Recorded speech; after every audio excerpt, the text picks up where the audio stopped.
Welcome everyone. As Iveta said, today I'm going to present you the comparison between RxJava and Kotlin Coroutines.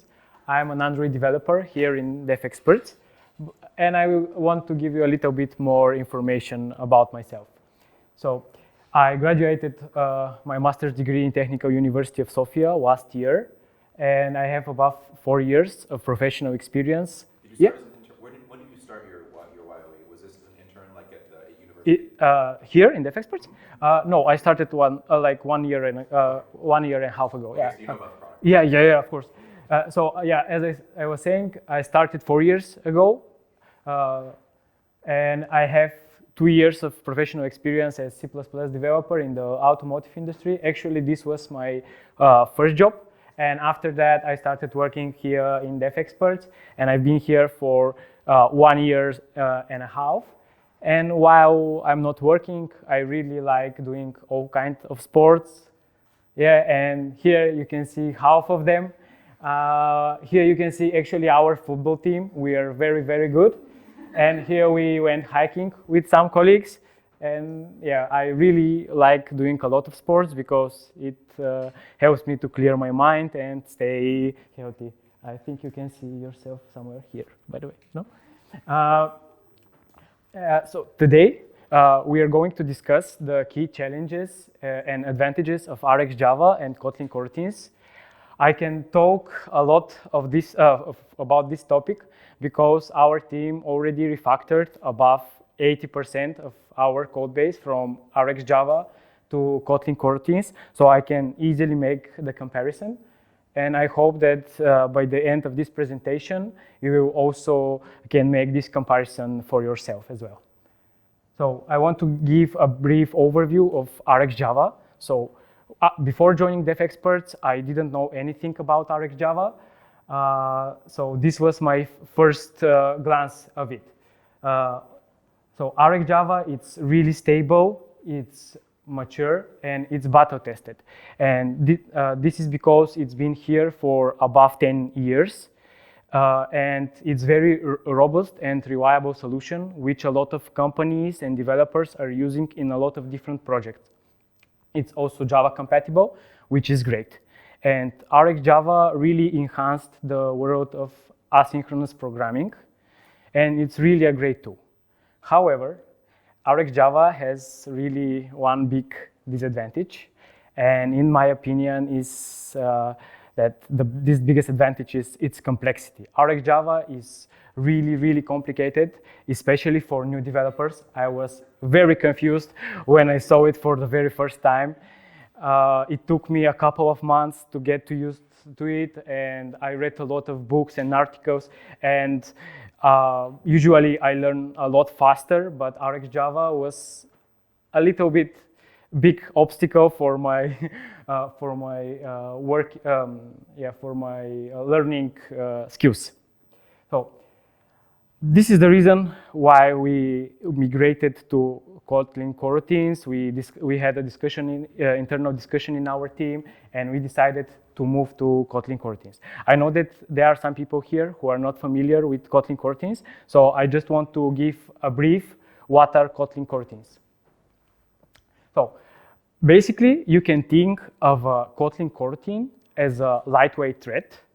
It's just an entity of a thread which you can suspend, which means that you can pause it and you can resume it, right? So please remember suspend, suspendable, suspending. I will use a lot of these words during my presentation. Today, this will be my favorite word. So basically, coroutine is a single entity in a thread, and you can have multiple coroutines in a single thread. How many threads can you have at a given time? Yeah, of course. Yeah, so you can have, it depends on the system, you can have multiple threads, but in this specific thread, like you can have, as you can see here, multiple coroutines. So it gives you this flexibility to perform one task. So for example, imagine you want to do something here in coroutine 1, but it's some asynchronous operation, and it can be like long running operation. So this coroutine will suspend, but the rest, they will continue to work. And by doing this, you actually gain a lot of benefits, which I explain now. As I said, suspendable, suspending functions, this will be, as I said, my favorite keyword for today. Suspending function is basically a function which can suspend. So it can pause and it can resume. And here I have two very small and basic examples. But if we have some wonk running task that we want to do, but without using coroutines, we will block the thread here, and we will need to wait in order to perform the next operation, right? But if we are using coroutines, we can just start the wonk running task. We can, like the one coroutine will be suspended, but the rest coroutines can do the work and do the additional work which we need. And after that, of course, we can continue with more work being done. I definitely need to mention flows. A flow is just a coroutine which can emit multiple values over a period of time. So it's basically a reactive streams which are being used in every reactive project like RxJava and Reactor, for example. So why our team decided to migrate actually from Kotlin coroutine, from RxJava to Kotlin coroutines and flows? I want to share actually all the biggest advantages that we saw. And I will start with the simple API of Kotlin coroutines. So in RxJava, you have a lot of new types. If you don't have any experience with RxJava, the first thing you are going to see are those unfamiliar words to you, like observable, flowable, single, maybe, completable. They are like 5 new, completely new words and return types for you, which you haven't heard, you haven't seen. So it's a little bit strange at the beginning. But if you are using Kotlin coroutines, here are just 2 new words for you. One is flow, and the other one is my favorite word for today, suspend. Let's deep dive a little bit into it. So previously, when we want to observe a lot of events, we used either observable or flowable. Observable doesn't have any backpressure management, but flowable in RxJava has explicit backpressure management.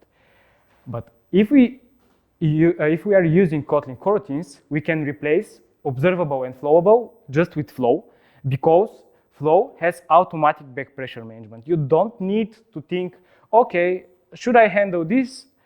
No, you don't need to think about backpressure management. It's handled automatically by Kotlin coroutines, and you don't think of it. So it's definitely more simple in this case. The next thing is the keyword single in RxJava. So here you see a method which receives a string and returns a string. But as you can see, actually it returns single string. Again, you need to learn completely new return type. What is this?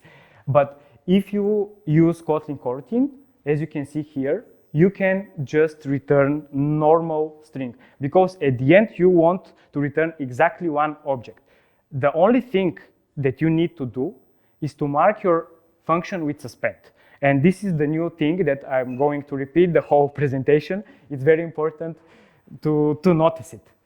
And you will notice it in the next slide again. So here in RxJava, when we want to return 0 or 1 object, we should use maybe as a return type.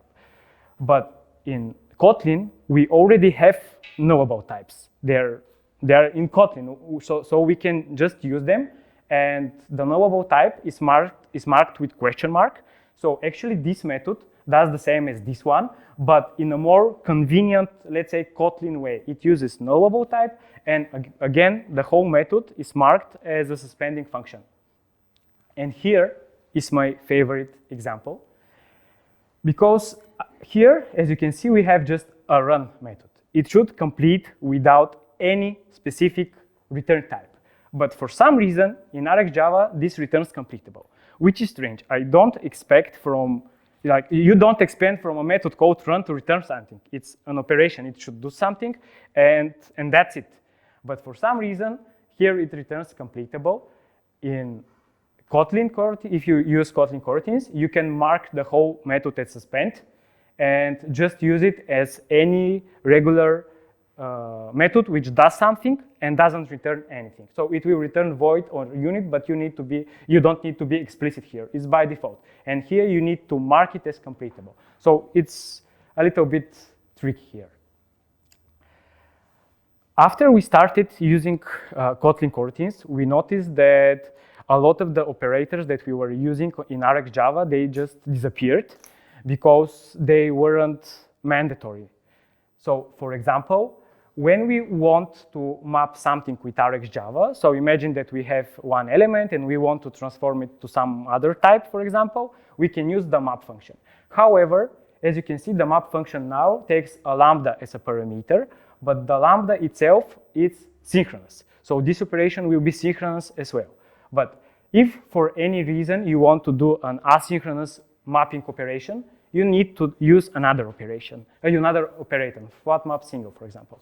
And there are so much more flat map single, flat map completable. So yeah, sure. Can you say more about the parameter that you're taking in here? Yeah. So this is. Everyone else might know what lambda. Like, yeah. Of course. So imagine that here, this is the mapper function. So basically, this is. You're taking in a function. Yeah, you take a function. Yeah. And here is the same, but it's asynchronous, and here is synchronous. And the issue is that actually you want to perform one operation, actually the same operation, but you're doing it in two different ways.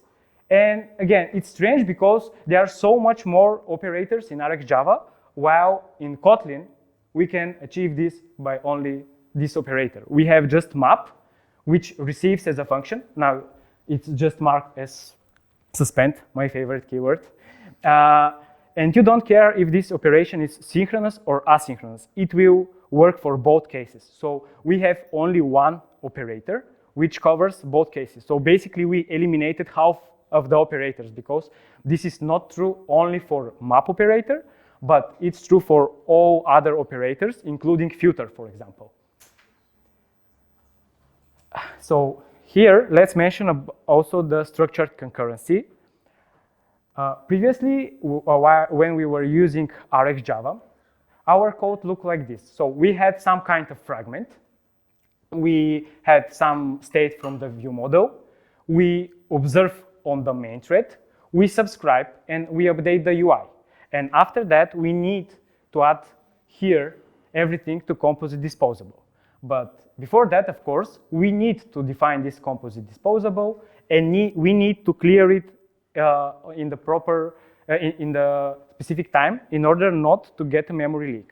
If we don't perform the clear or we do it in a wrong timing, we will have a memory leak. This is because RxJava doesn't have it is. Say more about the memory management. Yeah, of course.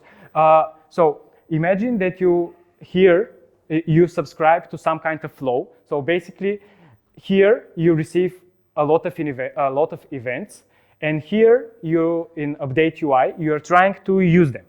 However, if you don't add the whole thing to composite disposable and clear them, this whole thing will continue to work even after you close this specific screen. So imagine you open some kind of weather app, for example, and you want to check the weather, right? But after that, you close the app, and if you don't do your management properly, the app will continue to pull for information. You need to clear it at that function body, like on this word. Does it need to be cleared there, or can you reference to another? No, you should clear it here in order when you close the app, the fragment.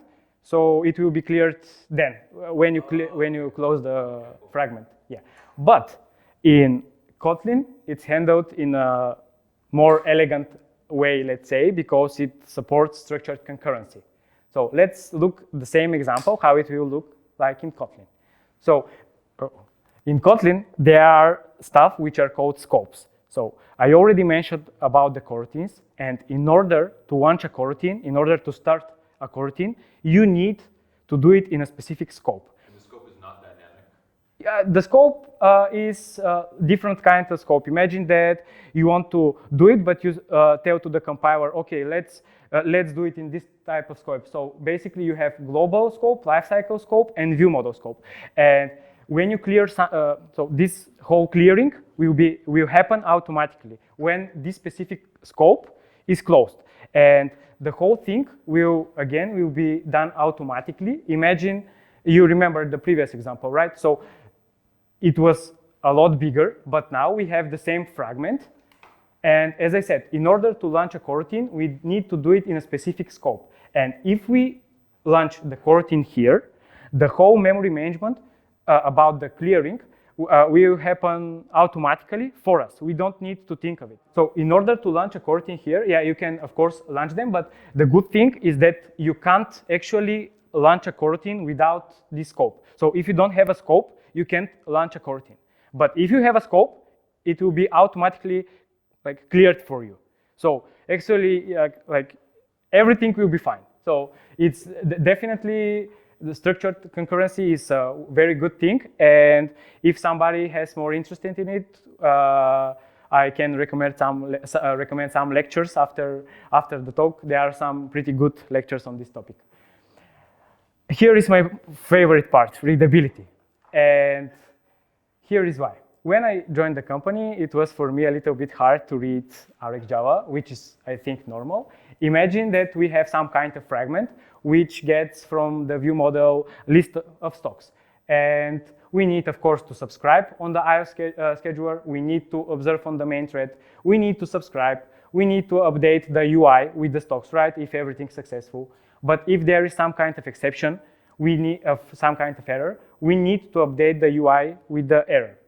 And of course, we shouldn't forget the composite disposable, and we should not forget clearing it after we are done with everything in order to prevent memory leak. So remember this, and remember the time, like if you have a lot of experience now, remember the time when you didn't have any experience and you see this operator chain for the very first time. It will be like very, very, very confusing, in my opinion, because you don't know what are those. So you can guess that this is the view model and this is getStock is the method name, but the rest of the stuff, they are completely new for anyone who doesn't, who haven't worked with R and Java.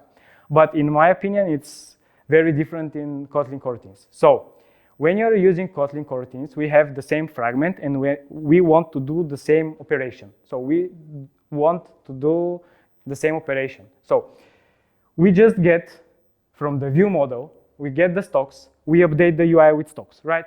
Our code for now looks completely sequential without any asynchronous operations. It looks so simple. Get stocks, update UI, right? And what will happen, and what will happen if we have an exception here? How we handle exceptions in normal Kotlin code? We add a try-catch block, right? It's so simple. We add a try-catch. If there is an exception, we update the UI with our exception. So again, the code looks completely sequential without any new stuff. The most complex thing that we have here is try-catch. And if you like completed the programming basic stuff, you will know what is try-catch. So it's much more readable. And because getStocks here is a suspended function, we need to launch it in a coroutine, in a lifecycle scope, for example, in some kind of scope, in order to prevent, as I said, the compiler will force you to launch it like this. And the good thing here is that Android Studio is smart enough to tell you, okay, this is a coroutine, so in order to launch it, in order to start it, in order your code to compile, you need to launch it. And this is the reason why you need to add the launching part. And the most important thing here is that except the lifecycle scope launch, actually the code looks completely sequential without any asynchronous stuff, and it looks so simple.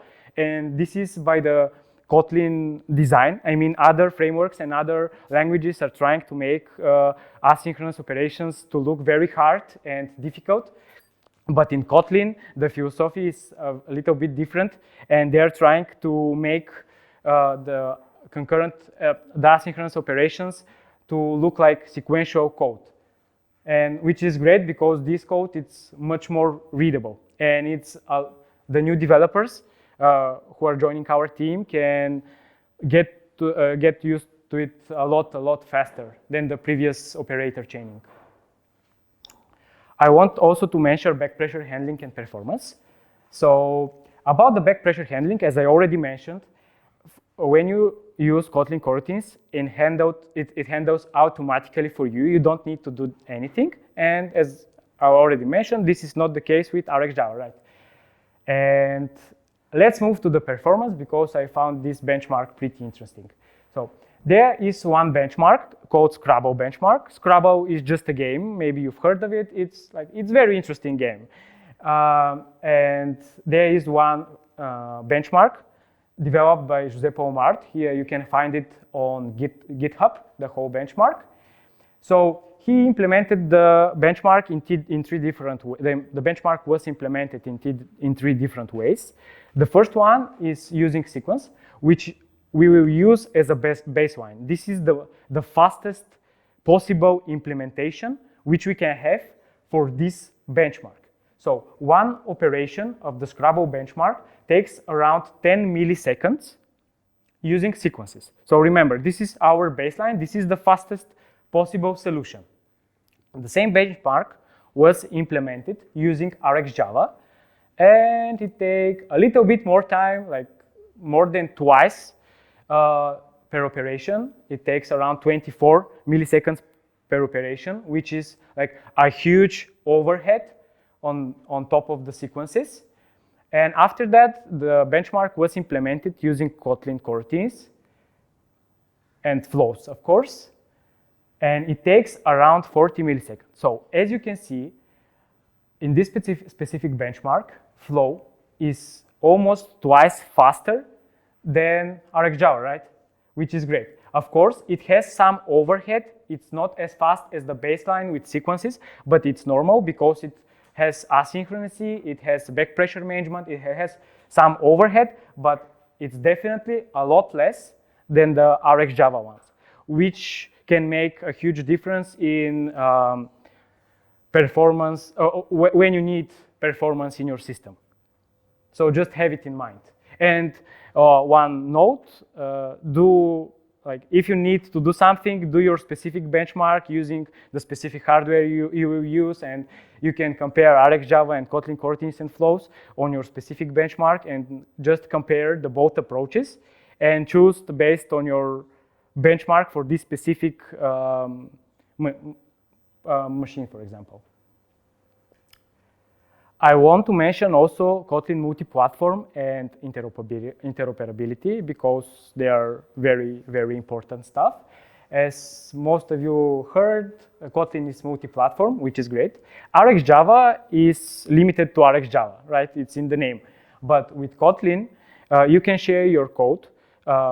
For example, in our team, we don't do it yet, but maybe in the future, we can write the business logic using Kotlin Coroutines and flows and share it with the iOS guys so they can use it, which is great because we will have the same code base used for Android and iOS, and it will work using Kotlin Coroutines, which is huge benefit.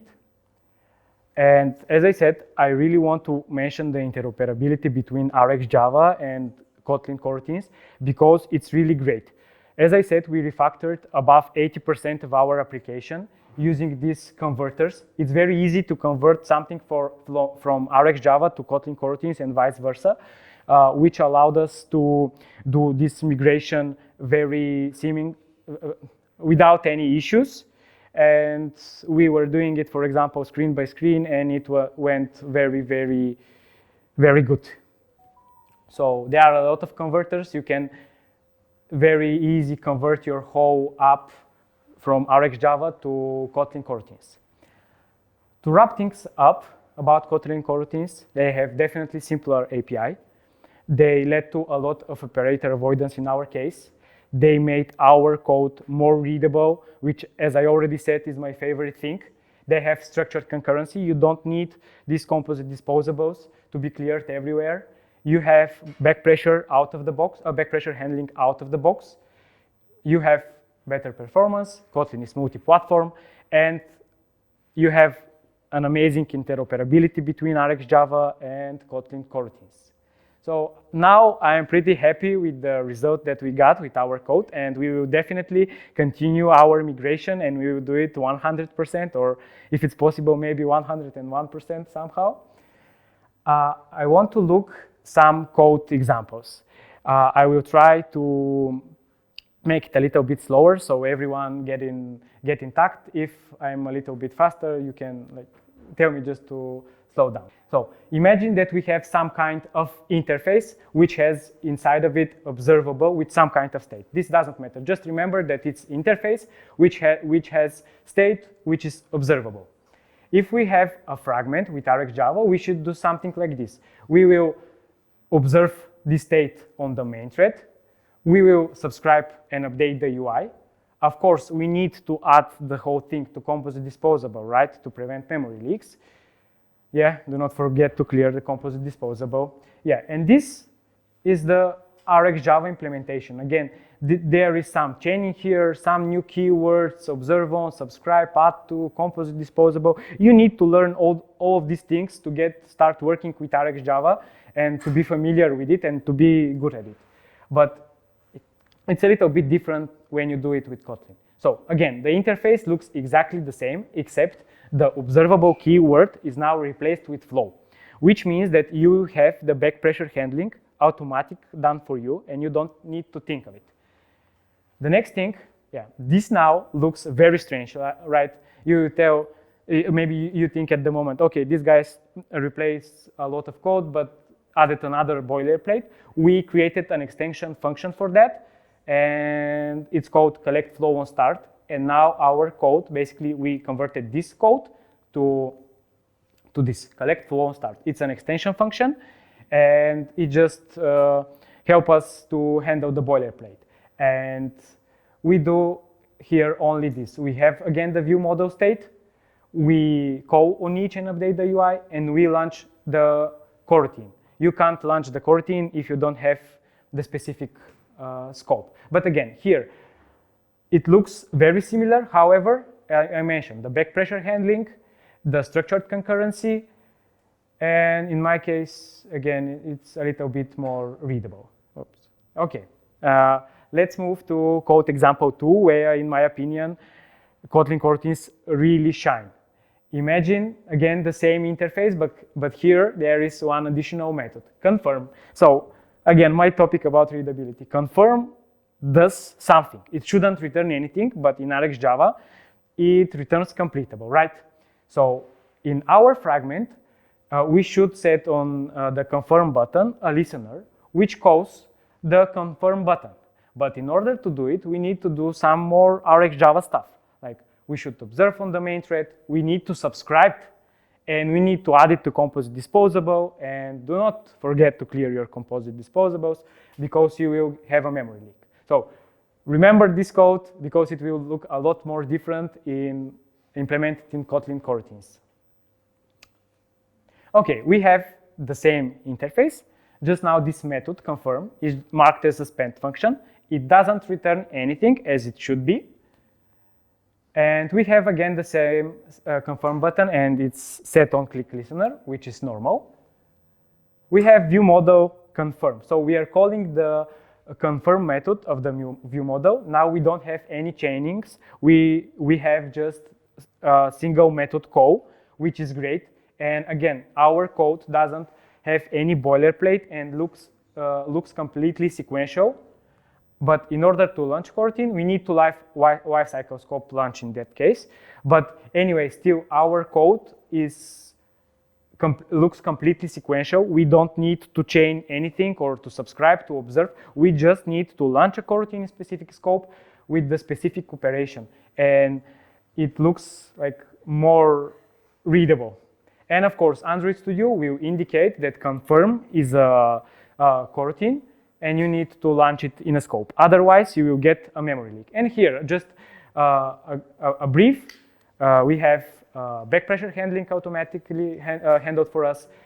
We have structured concurrency, so we don't need to think of... Is that a typo? Sorry? Life cycle. Oh, yeah, there is a typo. Thank you. And you need to think of... so you have structured concurrency out of the box. You don't need to do anything here. And the code looks sequential, and I really think that it's more easy to understand for new developers. So I won't I want to thank to, just a minute, those were very fast hands, but I want to thank to everyone, and I highly recommend you to scan the QR code. If you want to learn more about coroutines, this QR code will lead you to a Google Code Lab about Kotlin Coroutines, which is like one of the best Google Code Labs that I ever done. It will tell you a lot more about coroutines, how they work. There are a lot of exercises there. So I think that you will get a lot of experience from this code lab. So scan the QR code, and I think you will have the opportunity to learn a lot more for Kotlin, because it's Kotlin Coroutines and RxJava actually, they are very complex topics, and maybe we will need like 1,000 presentations to cover everything. I just wanted to give you a brief of everything that we faced, and after everything that we noticed, the refactoring of our app. And also, of course, as Tony said, like and subscribe. You can follow us on our social media, of course. We have a lot of posts, and of course we post everything about our meetups. So I think that if you want to join us the next time, it will be a lot easier just to follow us on the social media. And yeah, definitely scan the QR code and practice Kotlin Coroutines. I'm 100% that you will love it. That's it.